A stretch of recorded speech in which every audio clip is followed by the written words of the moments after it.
pouring into us, and we've had so many guests pouring into us in order to add commas to our bank account. So we're excited to hang out tonight.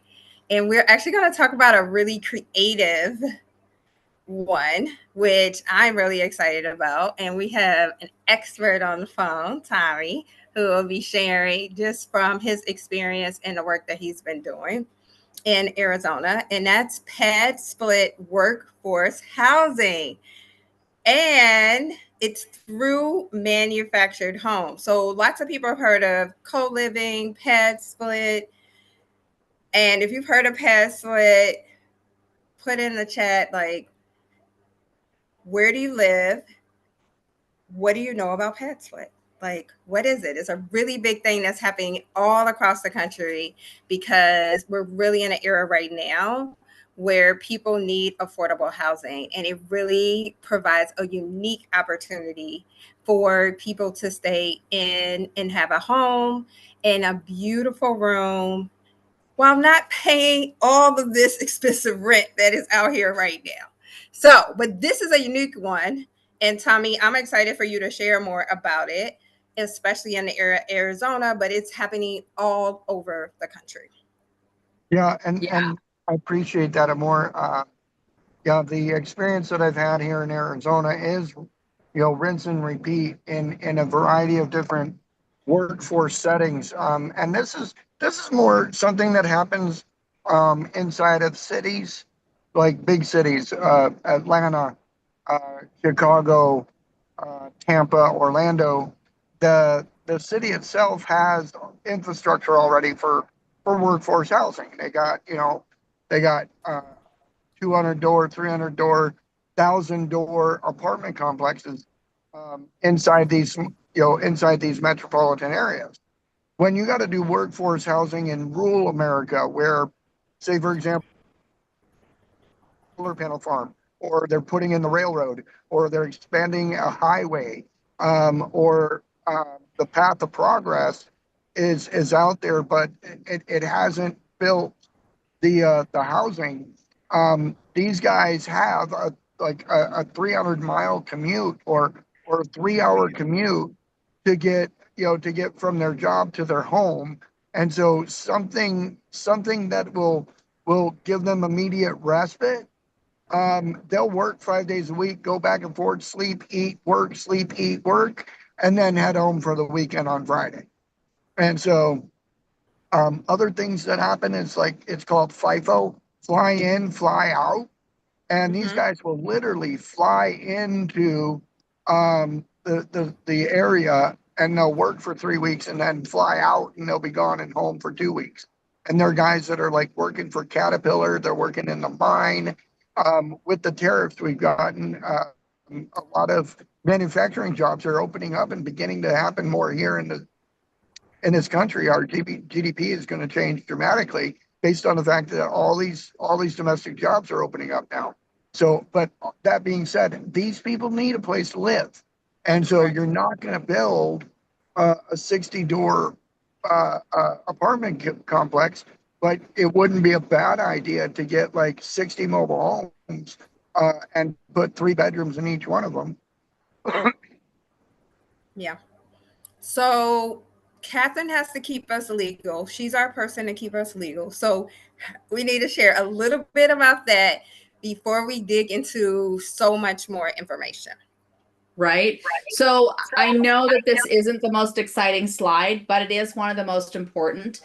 Transparency matters to us. So everything we're sharing today is intended for educational purposes. So some of the examples we'll discuss include historical operating information and illustrations designed to explain how the business works. Historical performance and projections are not guaranteed of future results, and all investment involves risk. Decisions should be based on your own due diligence and advice from qualified financial, legal, and tax professionals. So one of the things we want to build with 7 streams is trust, and trust starts with being upfront. Alternative investments can be powerful additions to a portfolio. They can also involve risk. So today's goal is education. Our hope is that you leave with a better understanding of how alternative assets fit into a diversified strategy, not with the expectation that there's a risk-free investment waiting at the end of the presentation. So if today's conversation interests you, we will simply invite you to continue learning with us. That's it. So now, let's talk about something way more exciting. Let's talk about multiple streams of passive income with this particular asset. And like Tommy said, how the GDP and everything is changing the landscape of this. Yes. So the core opportunity here is not cheap mobile homes. It is controlled workforce housing supply in rural markets. So instead of someone who's working, renting a house, renting an apartment, they're able to rent a room.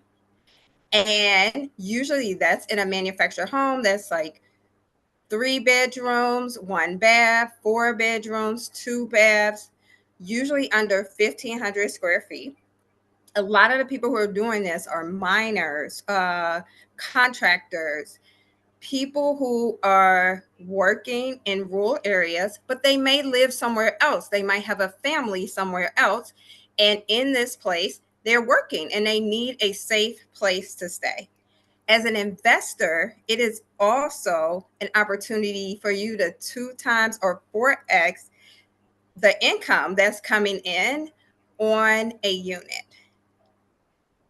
Tommy, you want to tell us a little bit about just some of the areas and some of the needs for this?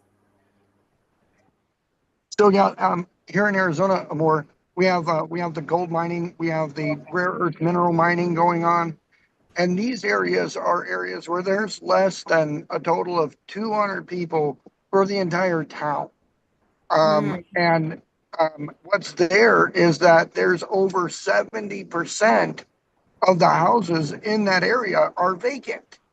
And okay. these vacant houses are uh, 1980 double wide modular homes from, you know, from when the area was popular and it was a resort destination. Right. These houses have gone vacant and dormant. And so investors like myself are going out in these areas and we're buying these houses, cleaning them up, creating the opportunity for there to be 3 bedrooms, Right. a common area and a common kitchen for food, and maybe adding a secondary bathroom so that there's two toilets, 2 showers, and so split between the prop, splitting it up so that these guys, all they need to do is come in, go to sleep, wake up, eat, go to work. And so we provide them with a safe environment to do that. We provide them with a clean environment to do that. And we even put the beds and the furnishings in there so that all they have to do is bring their clothes in and out. That's it. They don't have to worry about their baths, their linens, their their their condiments. Like all they have to do is bring their food cooler, their clothes bag, and that's it. And they live there for 5 days. And typically, the employee, the person there, is actually uh, paying me or the investor. It's the company that the guy works for Right. that's That was the shocking paying for thing that. to me that they are providing. The company actually is paying for this housing. Yep. That was surprising to me. Well, the key component to that is that when these guys got to travel more than 100 miles to get to work, they get paid for that. So Right. they it's not necessarily a law, but it's a customary thing that if I have to travel that far for work, you're going to pay for the travel expenses. So if it's just cheaper to keep them in the area, because I don't know if you notice what gas costs, but it's almost cheaper to pay $70 That a is night than true. it is to pay $70 a day for travel. Right. That's so true. That's so true. So let's dig into some of the areas in which this is happening. One of them is Baghdad, and we're not talking about, overseas, Middle but East, right? we're not talking about the Middle East, but in Arizona where this is happening. So Tommy, maybe you want to turn off your video. We're having a hard time hearing you. Okay, is that better? Yeah, we Yes. can hear you now. I just had to scoop up the phone real quick. So the Okay. areas are again the mines in Arizona. There's mining in Florida that this can be done in. There's farming operations in California where this is popular. What you're going to do is maybe even go on to your using Deal Hunter by Landshark. You could actually go and ask Deal Hunter by Landshark to discover where the path of progress is, and then start going and looking in those areas for the investment opportunities and picking these houses up. So you want to be within 10 to 25 miles of these particular locations, because you're going to be looking for an opportunity where your mortgage is going to be like $600 or $800 a month, but your opportunity to rent it out is going to be closer to $1,500 to $1,800 a month. That's all good. And I started actually this week because of this. And what we talked about on Tuesday, I started using Deal Hunter, which we use in the Land Shark Mastermind, to say, like, where are these areas at? Because I felt like I was never even aware that, where are these areas? Where are they in Florida? Because I know, like you said, there are plenty of them. And I've gotten so much like great information about that. So thank you for this. This was just opens up a whole new world of investment and providing support in affordable housing for people in need. Yeah, and it's a very low cost way to get into real estate investing that has a very high risk mitigation program, because you're able to then get the um, uh, get the property at a very low rate, Mm-hmm. which means that your resale value is not necessarily going to go up, but it's going to pay for itself while you have it. And so you may not be able to sell it for more than what you paid for it, but while you had it, it made you money. And that's the key to this property, is that these types of properties are there to cash flow. Once they're done, sell them. Sell them to somebody else. Or if you can get them paid off, this is the way you can become the bank, because instead of selling it on the market, you sell it and hold the note. Hmm. What do Right. you mean by hold the note, Tommy? What does that mean? So after the project's done, let's just say that I spent $100,000 on this property, and I make $5,000 a month on it, and I own it for 2 years. How much money is Mm-hmm. that? That's $120,000, right? Right. So if I made $120,000 in 2 years off of that property, it paid for itself. I bought it for 100, Right. made 120K in 2 years, paid for itself. I own it outright now. I don't have a bank loan on it no more, right? Right. So with no bank loan on it no more, which by the way, my mortgage payment was probably like maybe 750 dollars, Mm-hmm. right? So, but Right. I'm just using these numbers so that you can understand. When I pay it off, what I can do now is I can sell it to somebody, because say the mining operation ended. Um, what I end up with is I I have the ability to sell it, on the MLS to somebody who wants to live out there. The population is going to go up to 200, Oh, okay. Okay. Got it. right? Got it. Got it. They buy Yeah. it. I write them a note, promissory note, and I say, "You promise to pay me back. I'm going to sell it to them for 100." I say, "You're going to promise to pay me back $100,000, and you're going to pay me a monthly mortgage." And they're like, Mm-hmm. "Yep, definitely, absolutely done." And that's what they do. Got it. So that's holding the note. Okay. Yeah. Great. So I become the bank. I'm the landlord of a 3 unit mobile, modular home. Um, for 2 years. And then after that 2 year period, I become the bank. Okay. Great. Okay. So now you mentioned this thing about the manufactured homes and like these different areas like Florence, Arizona, and all of that.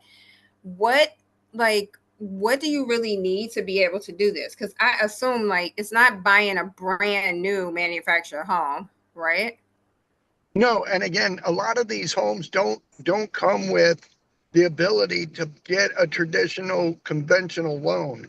So we either have to get what's called a chattel loan, Mm-hmm. okay, and that's basically a bank loan that you would get for. It's kind of like a car loan, but What for a did you mobile home. say it was called? Say that again. Chattel, chattel, Okay. Chattel, chattel, Chattel loan. Okay.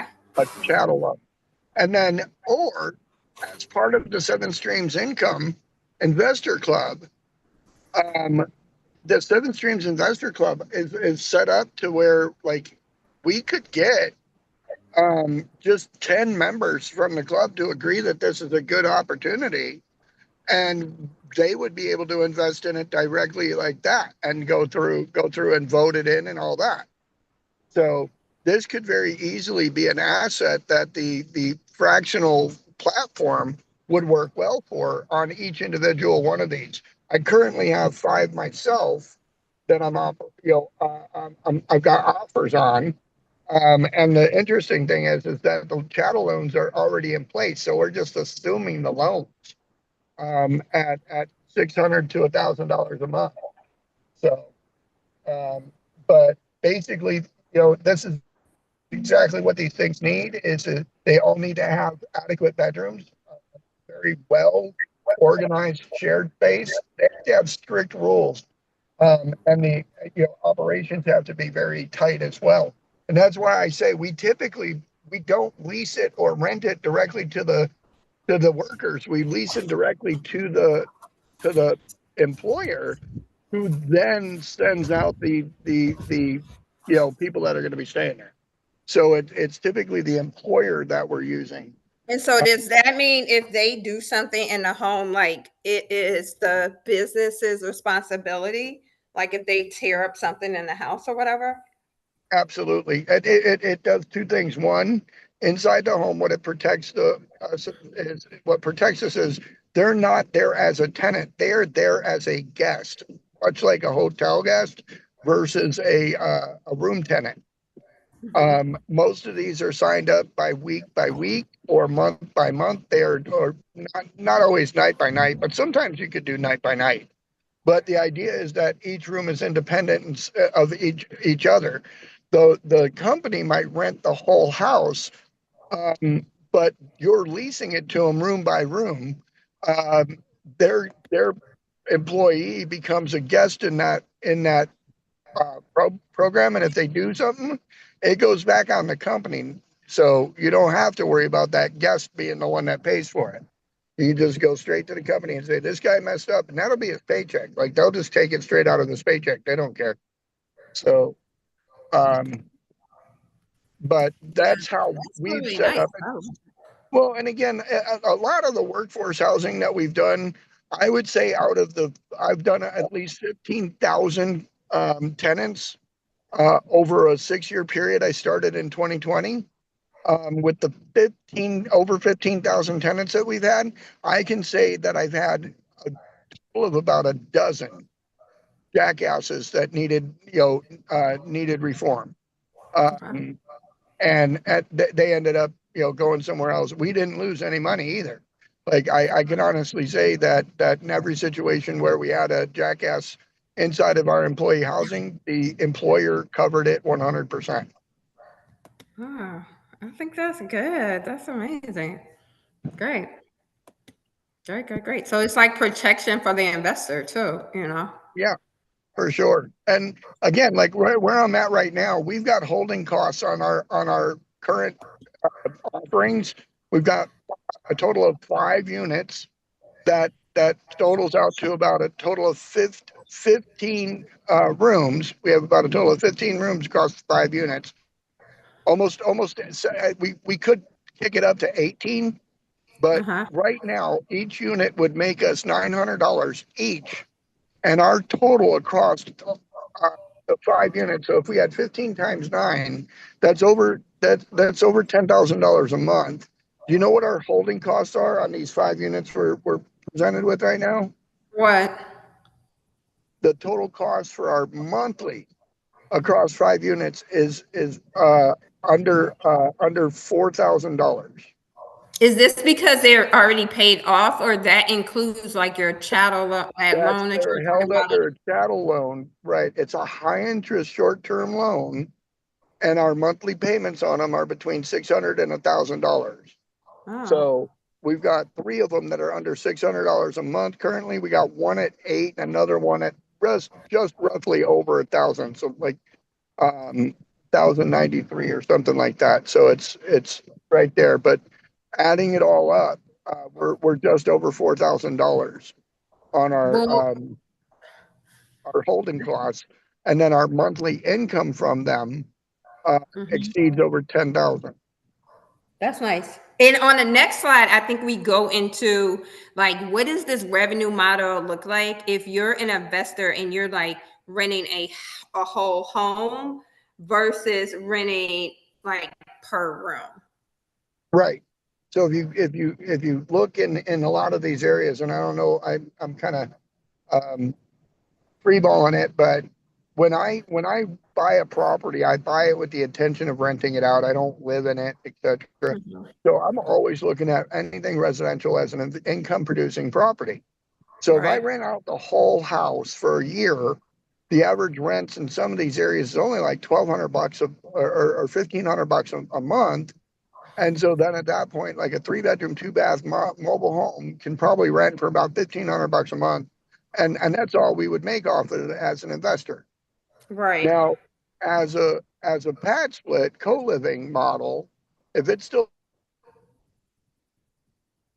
a 3 bedroom, 2 bath, all I'm going to go to 70% of the local. Um, and when you're out in rural America, the local hotel is 3 miles away. Okay. Wow. So Wow. to find a place to sleep is just as tough as finding one that's cost effective. So as soon as you find one, you go to that local hotel, it's $130 a night. You know that you could literally charge $80 a night in your house per room, and Right. they're going to get way better amenities than they're going to get at the Sleepy Hollow Motel on Route 66. Okay, Right. so because our house comes with like a TV, shared TV in the living room, kitchen. You can cook food, and like it's got a backyard. You can go out back and enjoy the backyard, a little privacy. Like these are the things that these come with versus a hotel room where you're renting just the bed, the room in it, and maybe a burner. Like some of them come with these efficiencies that you can cook coffee and you can cook hot dogs on the same thing. You know. Um, but that's the thing is you're still paying 120 or $130 a night for that room Night versus for a paying hotel room. per Yeah. night for a hotel. Yeah. Yeah. And so that's the thing is like, it's actually, it works out better for the company to pay for a month with us than it does for them to pay for 4 nights. Uh, cause typically those guys drive into work the first day, they show up Monday morning because they Mhm. literally just drove 3 hours. They woke up at two o'clock in the morning to drive into Right. work, be at work at 5 a.m. They're tired as hell. Mondays you don't get nothing done. Tuesday, Wednesday, Thursday, they're working their butts off because Friday morning they're already packed up, their car's ready to roll. And when they get done with work at 2 o'clock, which they're supposed to work till 5, but they skipped lunch all week, so they're like, I'm leaving at 2 on Friday, and they get in their car and they're gone. They take a 3 hour drive back home. So that that's typically how they live in that house. When they rent it for the month, then those guys typically they'll stay through the weekend and just call their wife and be like, "Honey, I'm working overtime." Right. So, you know, but in the hotel, that's typically how it works for them in the hotel, because again, they're not able to stay through the weekend at the hotel. The hotel price goes up on the weekend. Yeah. So can we go through an example? So say I'm an investor. I want to buy, rehab, and furnish. I think on the next slide we have like just a couple of examples of like what that might look like. Yeah, and again, when you're looking at the financials on this, where you're able to see the benefits Mm-hmm. in what you're doing is when you start adding bedrooms.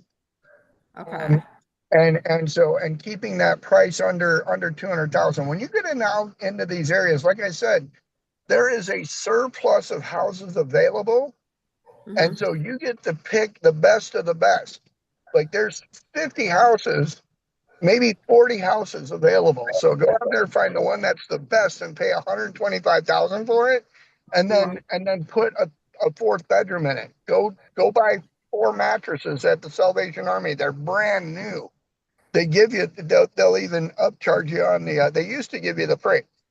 Now you got Uh-huh. to pay extra for them. But you Okay. can go and furnish these things at a Salvation Army for under $1,000 a unit. And Wow. so you're into these units for all in cost at $130,000. Your return on that, and you're looking at it at these numbers here, you're looking at about $1,000 net a month. That's Hmm. that's 12,000 a year passive income because you're, in my opinion, it's passive income because you're not doing any of the work. You make it mandatory that there's a check-in, check-out procedure for these guys, and you're Mm-hmm. just paying somebody to go out there and property manage it. You can do it yourself if you want to, Yeah, but or you paying can like somebody to some property people manage just it, have one of the people who stays there, like yeah. they do property management or whatever. Yeah. Well, I pay a third party property manager to go out and take care of it. Mm-hmm. But typically that person is exactly they are in one of my other units and working from that unit as a property manager, and they typically manage 15 to 20 of my units. Wow, that's nice. Okay, so I'm an investor. I'm trying to do this. I think on the next slide we kind of break down like you can source older manufactured homes. You can look at estate sales, tax distress. You can come on the mastermind and you can use Deal Hunter to source some.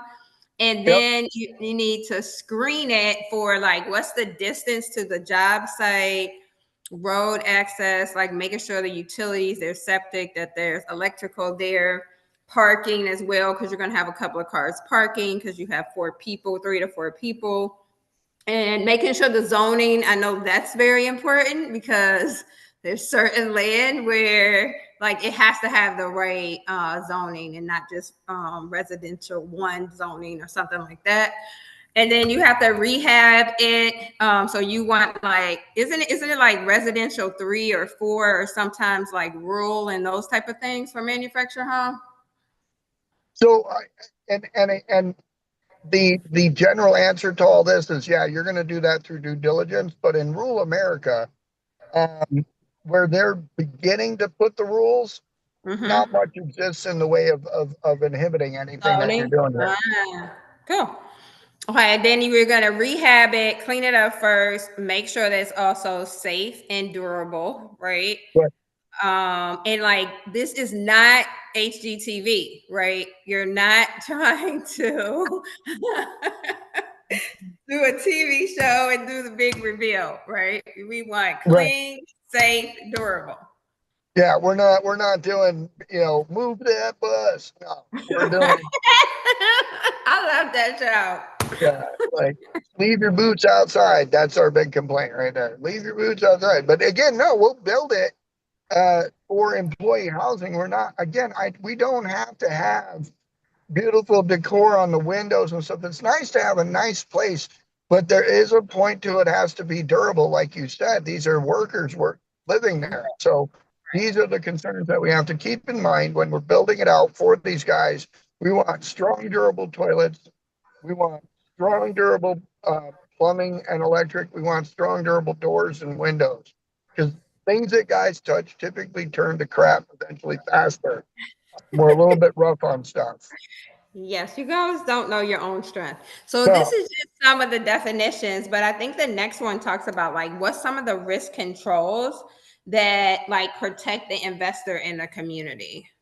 So inside of occupancy, you got to keep in mind that you're going to want to make sure that you're not only advertising to the workers, but you're also advertising to the support of the workers.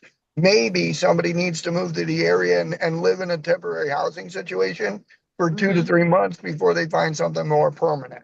And so then at that point, you're able to take care of somebody who maybe works at the local gas station, not at the mining operation. The other things that you're going to be taking into consideration is the utilities, the septics, and stuff like that.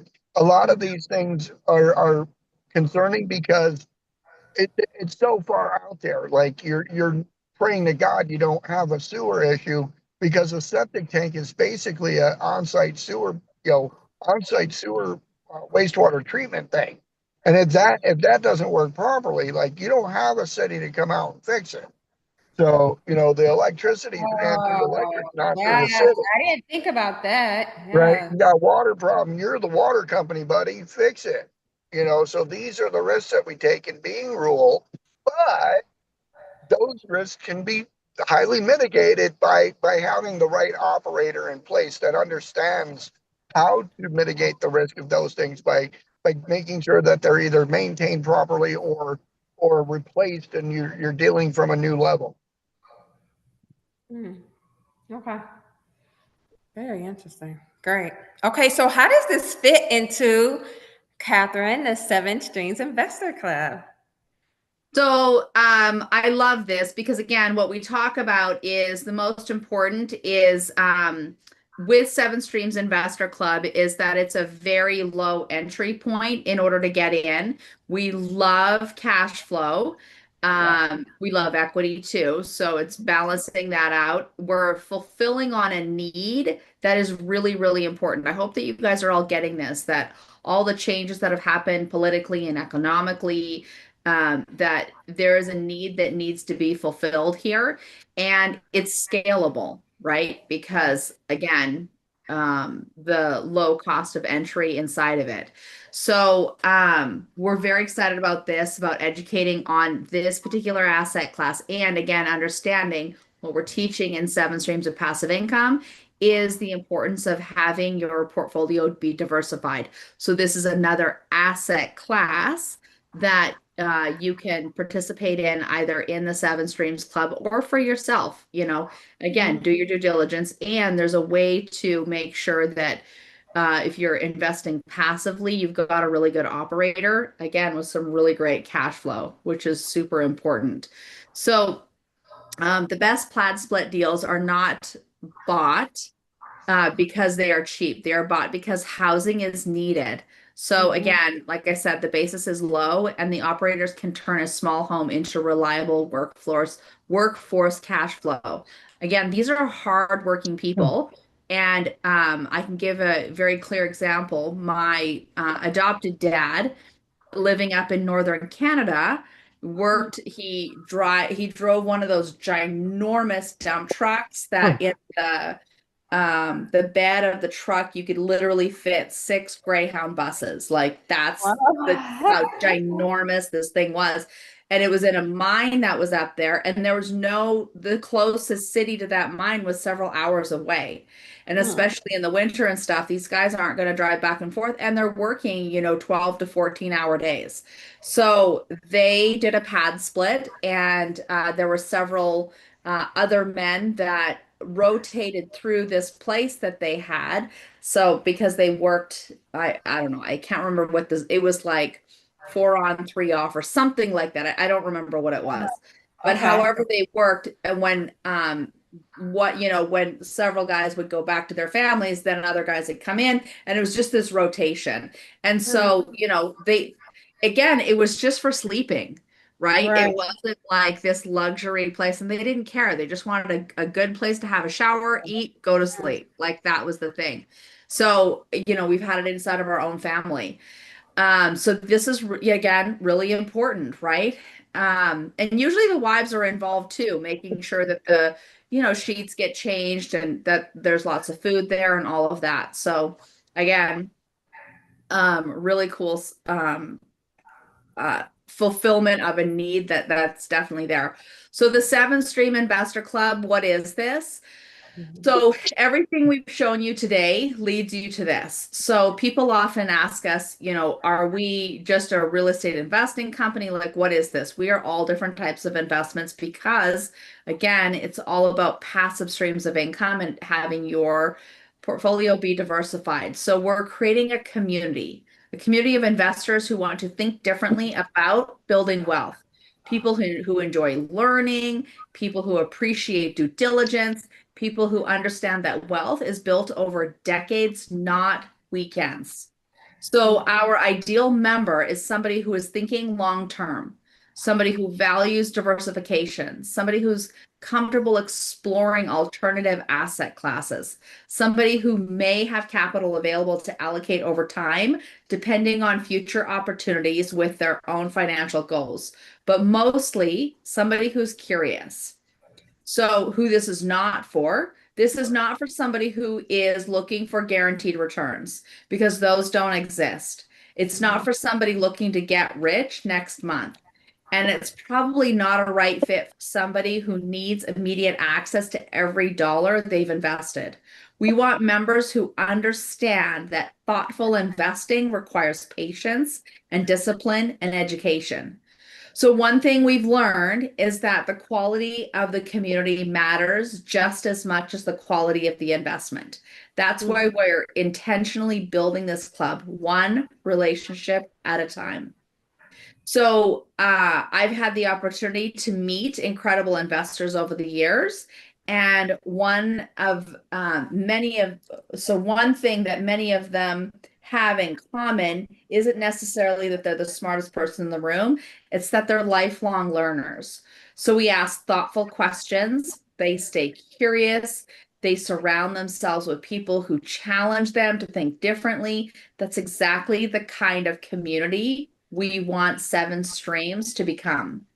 So if today's presentation sparked your curiosity, here's what's next. So let me first say thank you for watching this entire presentation with us and spending this time with us. And we know that your time is valuable, and we hope that we've walked you through at least what a new perspective on diversification and alternative assets. So now, if today's presentation resonated with you, we'd love to continue the conversation. Not because we're asking you to invest today, we're not. Today's goal was simply to introduce you to how we think. So here's what's going to happen next. Step one, complete the investor interest form. That simply tells us that you'd like to stay connected and learn more. Step two, we schedule a relaxed, no pressure discovery conversation. So we'll answer your questions. We'll learn more about your goals. We'll explain how the Investor Club works, and we'll determine together whether it's a good fit. And then step three, as future opportunities become available, we'll have the opportunity to learn about them, review the information, and decide whether any of this aligns with your objectives. So this is absolutely no obligation, no pressure, no expectations, just education and conversation. So the 5-year vision is that I'd like to leave you with one final thought. Imagine it's 5 years from today. Imagine looking back on the decisions that you've made. Would you rather have spent those 5 years relying on one investment strategy, or would you rather have spent those 5 years learning, diversifying, and gradually building multiple streams of income? That's the question Seven Streams has created to help people explore. Because we believe that wealth isn't built by chasing the next big thing. It's built by consistently making thoughtful decisions over time. So Whether you ultimately invest with us, invest somewhere else, or simply leave today thinking differently about diversification, we hope that this conversation has been valuable. If it has, we invite you to take the next step, complete the investor interest form by scanning that QR code, and then let's schedule a conversation. Let's get to know each other and let's explore whether the Seven Streams Investor Club is the right fit for your goals. So thank you again for being here. Thank you, Tommy and Amor, for this whole conversation. This has been amazing and very educational. Again, another very cool asset class that I think gets overlooked by a lot of people because it's not sexy. But I find those are the best investments. So, with that, thank you, everyone. So appreciate you. And we will see you next time. Bye, everyone.